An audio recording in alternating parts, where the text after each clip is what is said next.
Plants अपना food prepare करते हैं, फोटोसिंथेसिस, एक केमिकल रिएक्शन कंप्लीट हो रही है, केमिस्ट्री यूज हो रही है।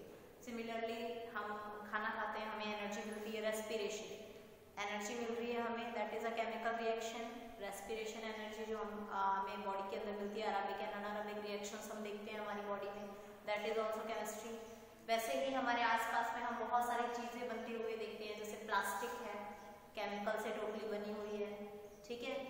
और कपड़े देखते हैं हम बहुत सारे, जैसे आप देखते हो एक्रिलिक है, नायलॉन है, ठीक है, कपड़े आपके सॉक्स हैं और स्वेटर्स बनते हैं आपके, और बहुत सारे आप सिंथेटिक फाइबर मार्केट में देख रहे हैं।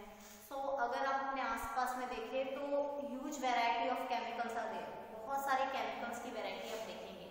बहुत सारे ऐसे एरियाज हैं जहाँ पे केमिस्ट्री यूज हो रही है, कई बार हमें वो क्लियरली दिख रही है, कई जगह वो हमें दिख नहीं रही है, फील नहीं हो रहा है, लेकिन वो इंटरनली प्रेजेंस है वहाँ पे। जैसे आप देखें डाई है, पेंट है, ये सारी चीज़ें जो बन रही है, ये सारी की सारी all things are based on chemistry. So इसीलिए केमिस्ट्री पढ़ना काफ़ी ज़्यादा ज़रूरी है।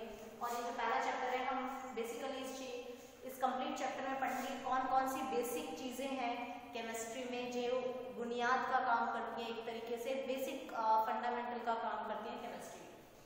सबसे पहले समझना जरूरी है केमिस्ट्री क्या है। So chemistry the branch of science that study about matter, ठीक है। केमिस्ट्री की एक ब्रांच जो स्टडी करती है मैटर के बारे में। मैटर के बारे में आपने पहले पढ़ा था, मैटर क्या होते हैं, as you read in class 9, matter anything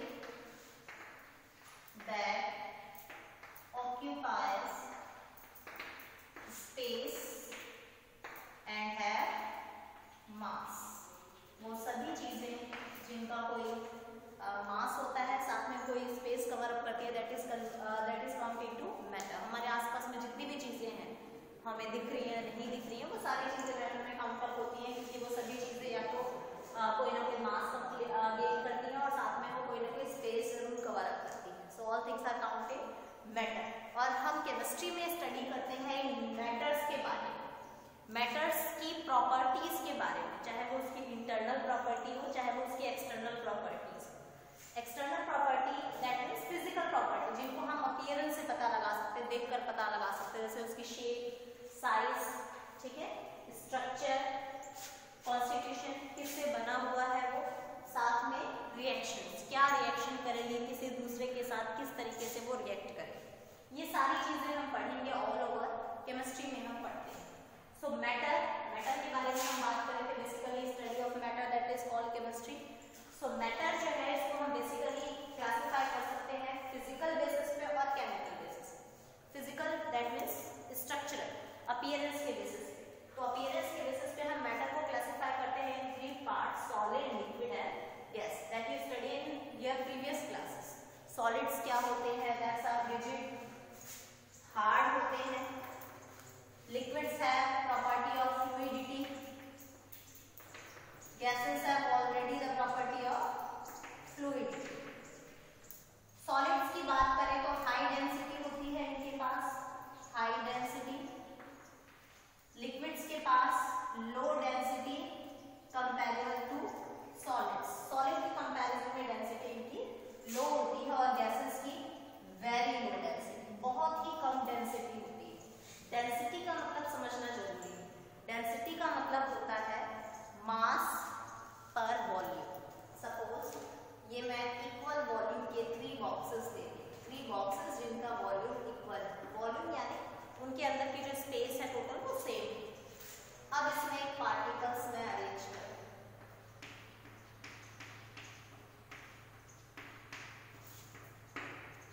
structures मैंने आपके सामने ड्रॉ कर दिए इक्वल वॉल्यूम। इनका वॉल्यूम क्या है, इक्वल वॉल्यूम। अब अगर मैं बात करूं यहाँ पे मास की, तो तीनों में से मास सबसे ज्यादा किसका होगा, इसका, then after second and then after third, ठीक है। दैट मीन्स अगर मैं बात करूं डेंसिटी, डेंसिटी यानी एक तरीके से हम समझ सकते हैं घनापन, या फिर एक छोटे से एरिया में कितने ज्यादा पार्टिकल्स, मॉलिक्यूल्स प्रेजेंट।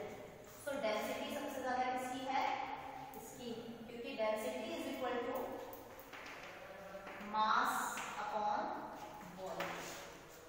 सो मास सबसे ज्यादा इसका है, वॉल्यूम तीनों का इक्वल हमने लिया है।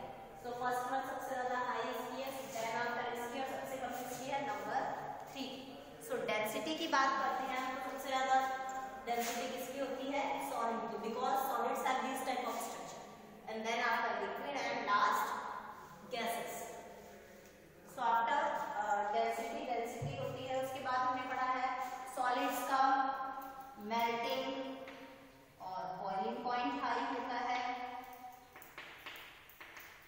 इनका लो होता है, और गैसेस को तो मेल्ट और बॉइल किया ही जा सकता है। ठीक है, वैसे ही हम आगे बढ़ते हैं तो हम पढ़ेंगे सॉलिड्स की और ज्यादा प्रॉपर्टी, लिक्विड्स की और गैसेस की। तो सॉलिड्स जो है इनमें कंप्रेसिबिलिटी की प्रॉपर्टी बहुत कम होती है, कंप्रेस नहीं हो पाती। कंप्रेस यानी दबाना, प्रेस करना, इंक्रीजिंग प्रेशर। तो सॉलिड्स में कंप्रेसिबिलिटी बहुत ही कम होती है, लिक्विड्स में थोड़ी सी होती है, और गैसेस में हाई कंप्रेसिबिलिटी होती है, बहुत ज्यादा कंप्रेस किया जा सकता है। As you seen LPG cylinders, CNG cylinders, dry ice, these are some examples in which gases are compressed high. बहुत ज्यादा कंप्रेस करके एलपीजी सिलेंडर्स में आप देखते हैं पेट्रोलियम गैस को बहुत ज्यादा कंप्रेस करके in form of liquid store किया जाता है। So that is a good example of compressibility that show in gases. So high compressibility की प्रॉपर्टी होती है गैसेस के पास। उसके बाद बात करते हैं मॉलिक्यूल्स के इंटरमॉलिक्यूलर फोर्स, मतलब जो मॉलिक्यूल्स है उनके बीच में जो फोर्स अप्लाइड हो रहा है उसकी स्ट्रेंथ की। सो हाईएस्ट इंटरमॉलिक्यूलर फोर्स अप्लाइड होता है सॉलिड्स, क्योंकि मॉलिक्यूल्स बिल्कुल टाइटली पैक्ड हैं। सो इनके बीच में जो फोर्स अप्लाइड हो रहा है that one is too much high, बहुत ज्यादा हाई और इंटरमॉलिक्यूलर फोर्स अप्लाइड होता है in solids. Then after in liquids, liquids की बात करते हैं तो इंटरमॉलिक्यूलर जो फोर्स अप्लाइड हो रहा है वो बहुत ज्यादा तो नहीं बोल सकते, कंपैरेबल टू सॉलिड कम होता है, लेकिन कंपैरेबल टू गैस, गैस के कंपैरिजन में ज्यादा, लेकिन सॉलिड्स के कंपैरिजन में कम होता है। और गैसेस में इंटरमॉलिक्यूलर फोर्स बहुत ही कम होता है, बहुत ही लेस इंटरमॉलिक्यूलर फोर्स। ठीक है, उसके बाद हम बात करते हैं और कुछ प्रॉपर्टीज की। सो देन आफ्टर हम बात कर सकते हैं kinetic energy of molecules. Kinetic energy of molecules की जब हम बात करते हैं तो सॉलिड्स के मॉलिक्यूल्स की काइनेटिक एनर्जी बहुत ही कम होती है। काइनेटिक एनर्जी का मतलब होता है मूवेबल एनर्जी। ठीक है, काइनेटिक एनर्जी का मतलब है movable energy. Movable energy that means particles जो मूव करते हैं that move in very low speed in solids, क्योंकि पार्टिकल्स का जो अरेंजमेंट है वो कुछ इस तरह का है और बहुत ही लेस स्पेस है इनके बीच में।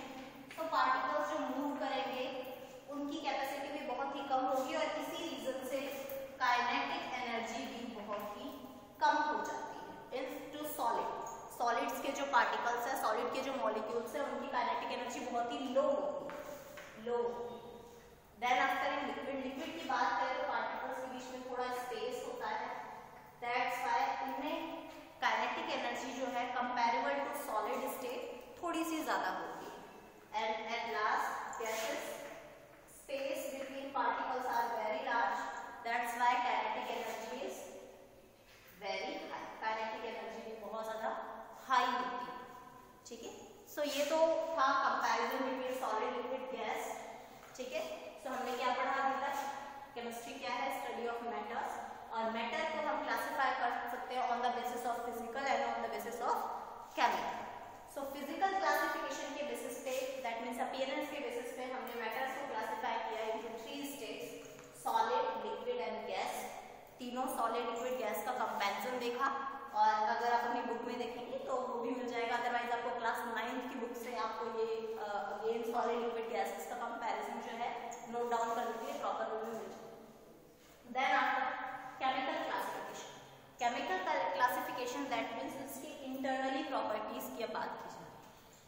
सो मैटर को हम केमिकल के बेसिस पे डिवाइड कर सकते हैं into 2 parts, pure substances and mixture. ठीक है, प्योर सब्सटेंसेस क्या होते हैं? जिनका कोई फिक्स्ड फॉर्मूला होता है और वो एक ही तरह के सब्सटेंसेस से बने होते हैं। ठीक है, जैसे हम बात करें शुगर का हमने कंप्लीट एक डब्बा भर लिया, 1 kg शुगर, उसका हर एक पार्टिकल जो है वो शुगर का है, दैट मीन्स वो सिमिलर काइंड ऑफ सब्सटेंसेस से बना हुआ है। ठीक है, ये किससे बना होता है? Same kind of substance, same kind of substance, that's why it is counted in pure substance. इनका एक फॉर्मूला होता है, इससे आप क्लियरली आइडेंटिफाई करते हैं। जितने भी प्योर सबस्टेंस है उनका एक फॉर्मूला लिख सकते हैं, जैसे शुगर, साल्ट, आप इनका फॉर्मूला लिख सकते हैं, वाटर फॉर्मूला लिख सकते हैं, मिक्सचर, मिक्सचर नाम से क्लियर हो रहा है, डिफरेंट काइंड्स ऑफ सब्सटेंस, इसमें क्या होते हैं? डिफरेंट काइंड ऑफ सब्सटेंसेस, इनमें अलग अलग तरह के सब्सटेंसेस जो है वो प्रेजेंट होते हैं, डिफरेंट काइंड्स ऑफ। जैसे नमकीन आप मिक्सचर देखते हैं, उसमें अलग अलग टाइप के सब्सटेंसेस जो है वो मिक्स किए जाते हैं। सिमिलरली मिक्सचर के अगर हम एग्जांपल दें तो सपोज मैंने दे दिया आपको साल्ट एंड शुगर, चीनी और नमक को अगर आप मिला दें तो that is a good example of mixture. दो अलग अलग चीजों को आपने मिक्स किया है, ठीक है। फॉर्मूला लिखने बोला जाएगा अगर तो आप नहीं लिख सकते, ठीक है। अगर आपको बोला जाता है शुगर का अलग लिखिए और साल्ट का अलग लिखिए तो आप लिख सकते हैं। और कुछ एग्जांपल्स देते हैं, नींबू पानी आप बनाते हैं, फॉर्मूला नहीं लिख सकते आप नींबू पानी का, लेमन का फॉर्मूला, फिर then after sugar and then after water नहीं लिख सकते आप, that is a example of mixture.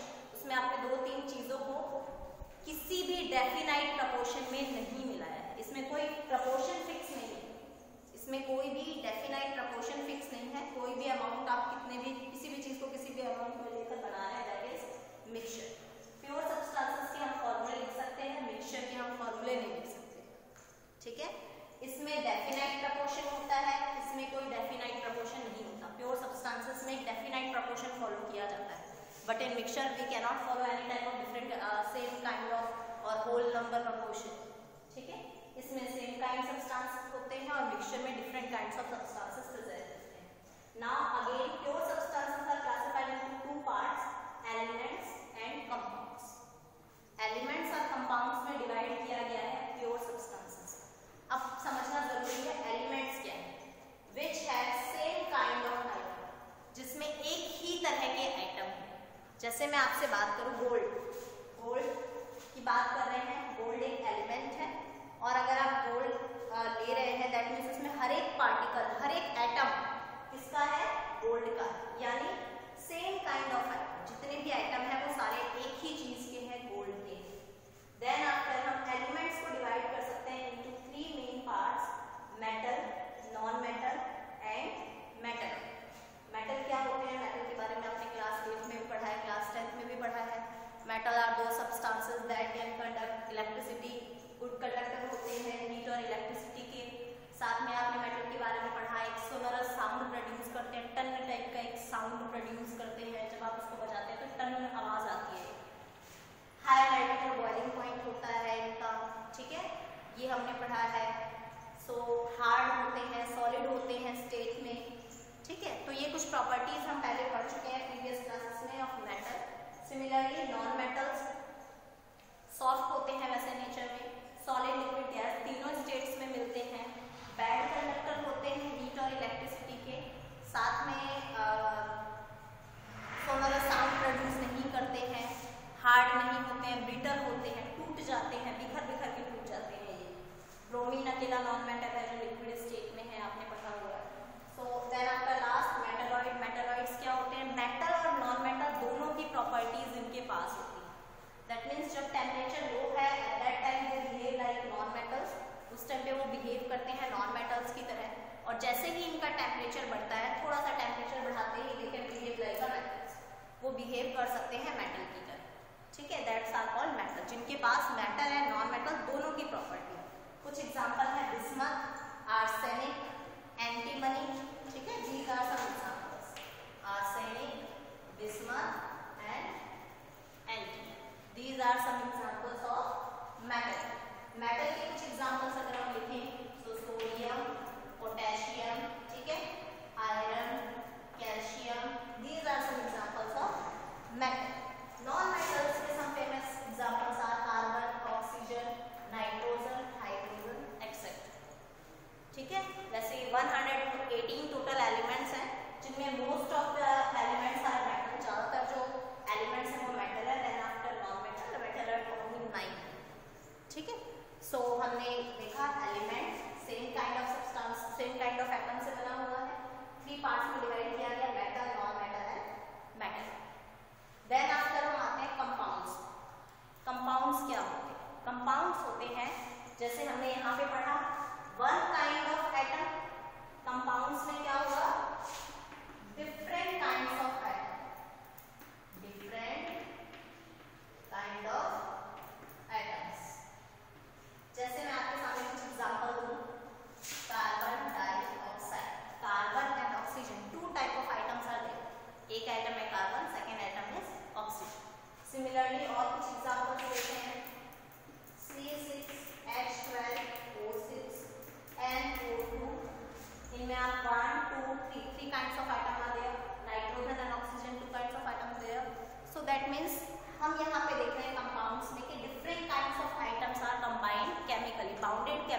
एक दूसरे के साथ बाउंड हो रहे हैं केमिकली टू और डिफरेंट टाइप्स ऑफ आइटम, दो या दो से ज्यादा भी हो सकते हैं।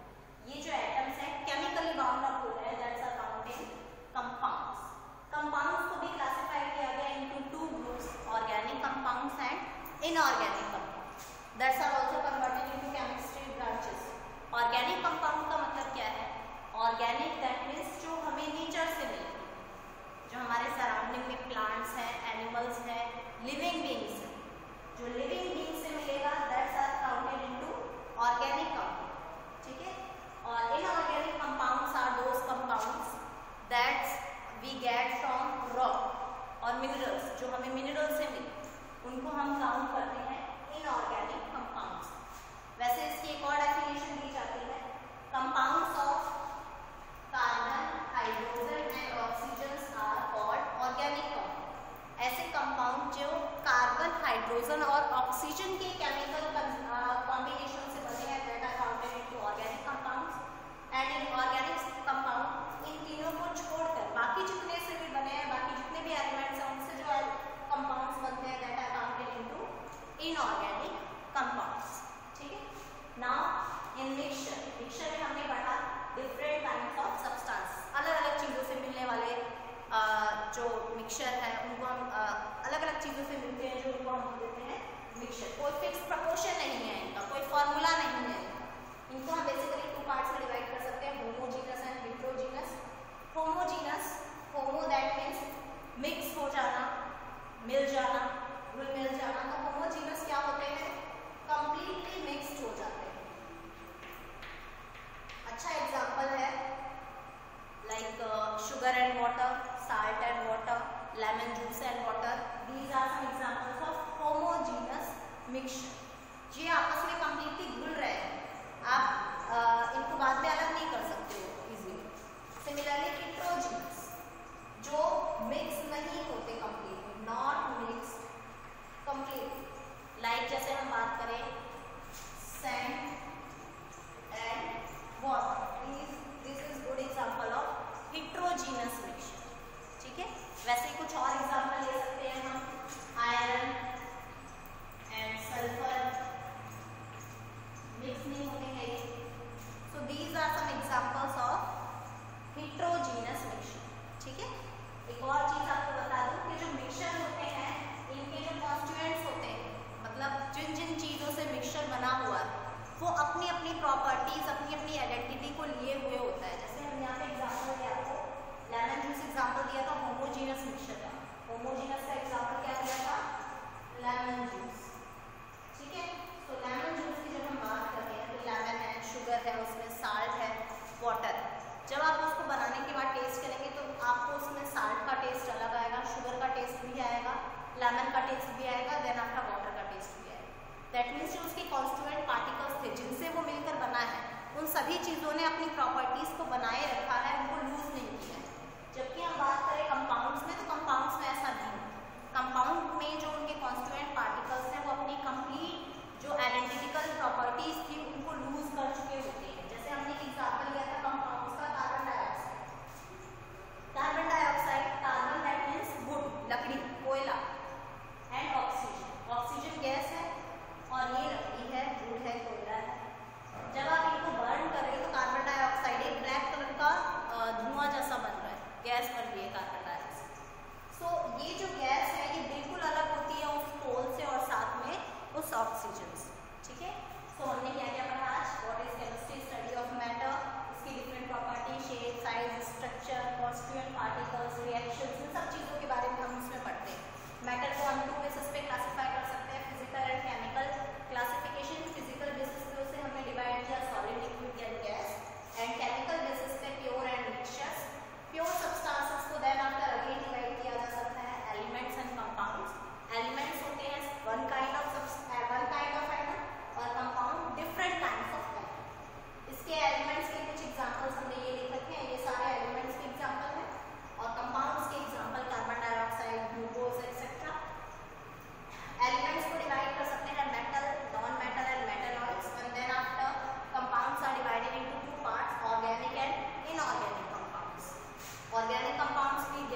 our next class we will discuss about some organic and inorganic compounds that we use in our day to day life. बहुत सारे ऐसे ऑर्गेनिक और इनऑर्गेनिक कंपाउंड हैं जिनको हम अपनी डे टू डे लाइफ में यूज करते हैं, उनके बारे में